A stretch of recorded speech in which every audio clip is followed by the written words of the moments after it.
I took ROTC at Yale and graduated in 1940. We had weekly drills during the 4 years I was there.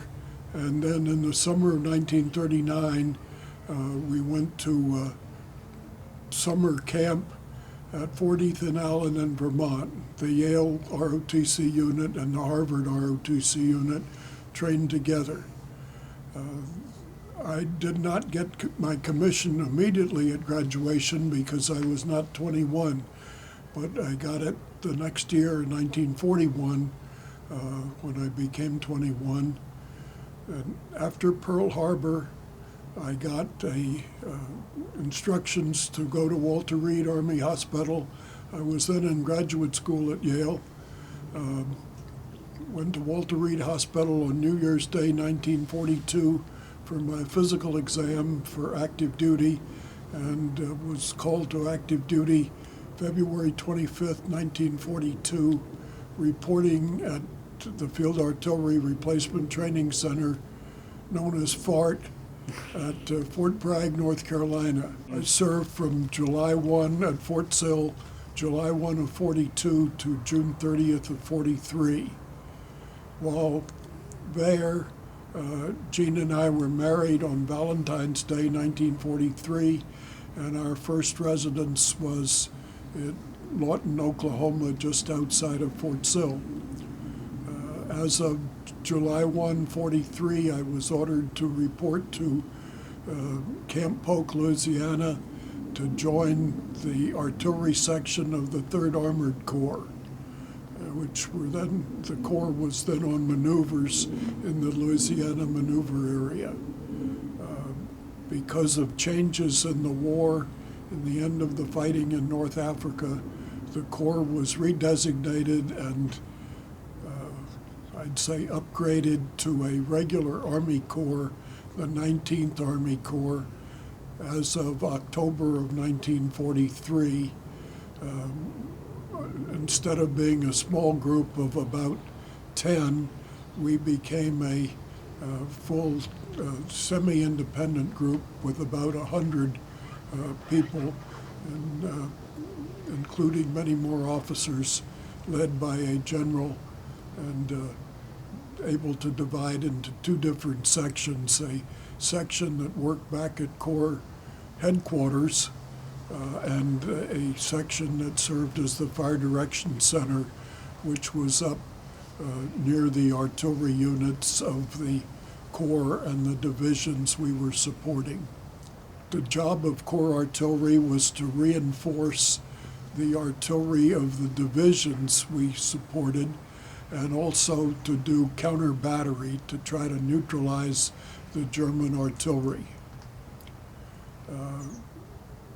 After maneuvers in Louisiana, we were alerted to go overseas at the end of November of 43.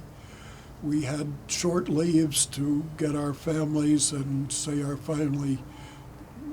goodbyes, and reassembled at Camp Polk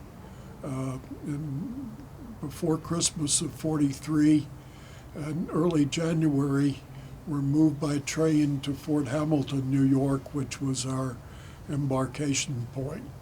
One special opportunity, I was sent to a Larkhill, which was the British Field Artillery School, to learn how to do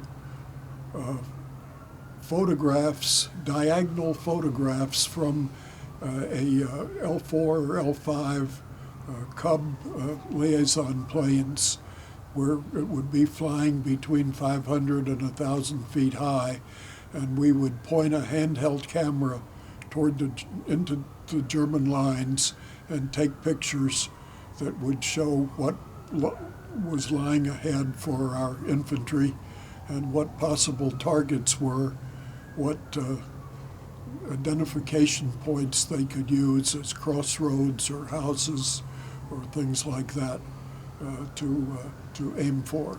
On the front, it has 2 bars indicating my rank of captain. On the back, it has a vertical stripe which indicates you're an officer. If you were a non-commissioned officer, you had a horizontal stripe. A private had no stripe on this. If you were in combat infantry, you often covered up your stripe with mud or dust, so you weren't such a conspicuous target. Obviously, a German sniper would have preferred to shoot a officer than a private.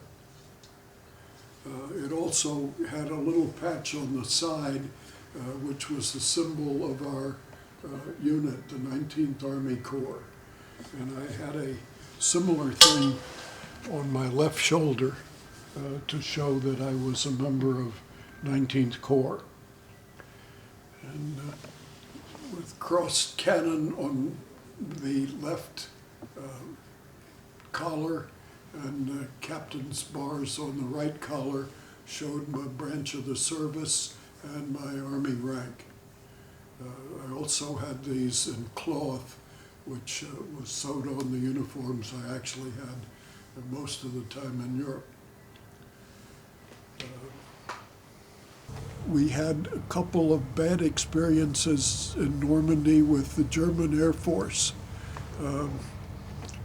We were camped out in fields, or I was in a sunken road, asleep one night, and then it turned as bright as day. The German planes had dropped flares. It lit up and gave away some of our positions where we were and some of our vehicles, although they had put camouflage nets over them.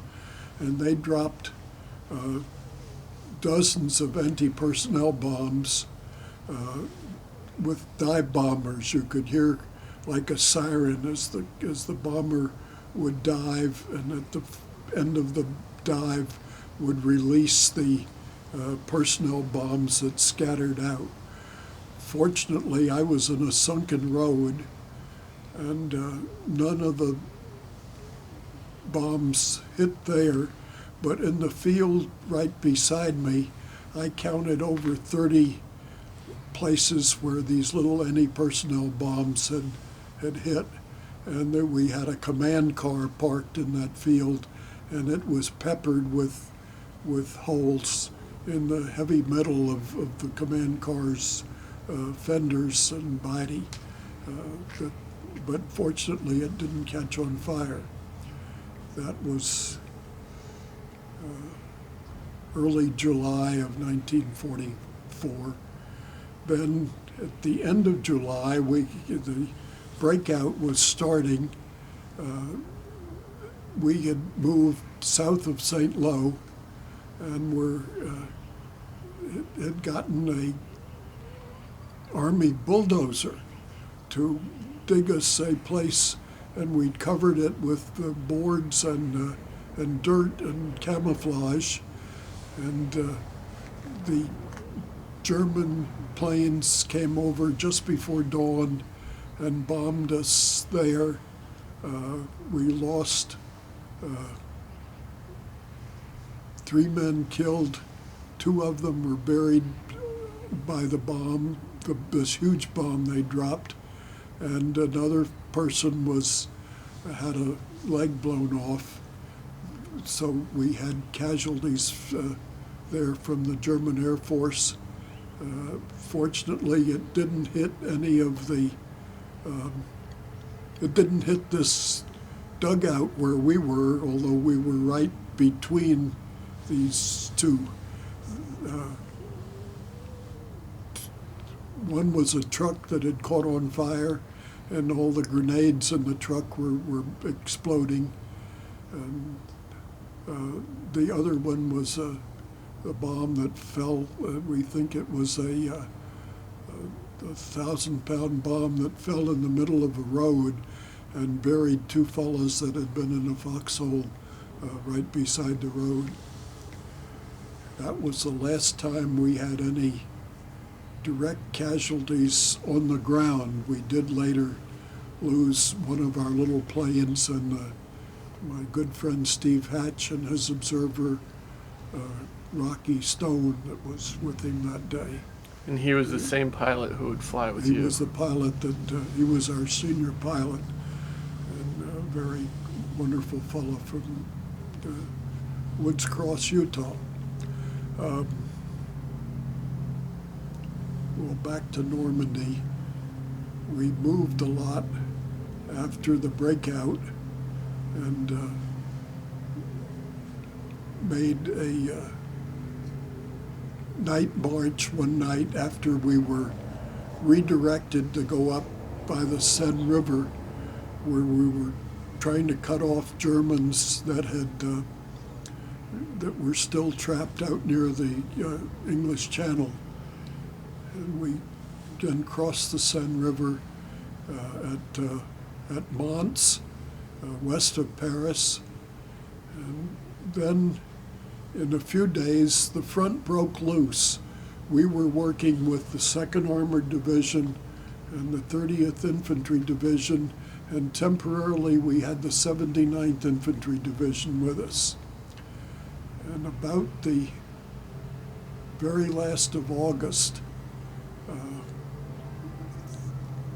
it looked like things were very fluid, and the Army commander had asked the commander of the 2nd Armored Division, could he get to Tournai, Belgium in 48 hours? General Bradley wanted to drop paratroops there, but General Hodges thought he could get ground troops there before the paratroopers could get organized for this. He wanted the planes to keep flying gas in, which was needed to keep up the movement forward toward Germany. Where were they getting the gas from? Well, they were getting the gas back in England, or getting it where they had put pipelines under the channel across into France. So it was back near the coast, and we were now 200 miles, well, 150 miles from the coast. But things were so fluid at the end of August. They woke me up one night as part of this movement to move things faster, and I was to go up to the 30th Infantry Division, give them orders that they were to unload all their artillery trucks of ammunition and other things they had, and report up to the infantry by 5 o'clock that morning. We were the Corps was motorizing our 3 divisions, and they were to race for Belgium, trying to go as fast as they could, still finding German rear guards that were opposing them here and there. And there were also troops coming across from west to east that were trying to escape from the French and Belgian coasts. So you were finding Germans in front of you and Germans to your left or to your west that were trying to get away and get back to Germany. That afternoon, after the 3 divisions were motorized, the Corps said, we can't tell where the divisions are. Can you get your Corps airplanes up and find out where they are? And I went with Steve Hatch in one of the planes, and we followed the 2nd Armored Division. And it was easy to follow them because they filled up the road everywhere. They went up one main road, and they strung out for miles. We flew 80 miles that they had advanced that day. And when we could see in the villages, the French people were out greeting them and hugging them and slowing them down, which the Army obviously didn't want, but which the men were enjoying immensely. We got up to the front of the column and could see a couple of German tanks outside the little town where the head of the 2nd Armored Division had reached. It didn't look like they were waiting for them. We got up far enough that I think the Germans shot up a few rounds of tracer at us, and we turned around and went back. But by this time, we were getting low on gas, and we, with the little Piper Cub, were able to land in a field beside the road, bomb a 5-gallon can of gas from the troops that were going by, fill up, put 5 gallons in the gas tank and take off again. by this time it was getting dark. Fortunately, there was a moon, and it reflected on the road and on the railroad tracks that were going the same way we wanted to go to get back to our little airfield. As we got close to the airfield, our ground crew heard us coming, and they knew that that Steve Hatch had only landed there once. They'd just moved into that field the day before. And they poured a little gasoline on the ground and set it on fire to show us where a fence was that was across the field, so we didn't get hung up in that and maybe turn the plane over. That was one of the most exciting days, to get the troops, to get the artillery in effect to turn into a trucking company to move the infantry that fast.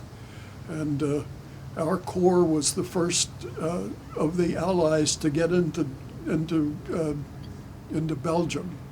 They were very proud of that. They got into Tournai, Belgium. They kept going all night. So they made it within the 48 hours? They made it hours. within the 48 hours.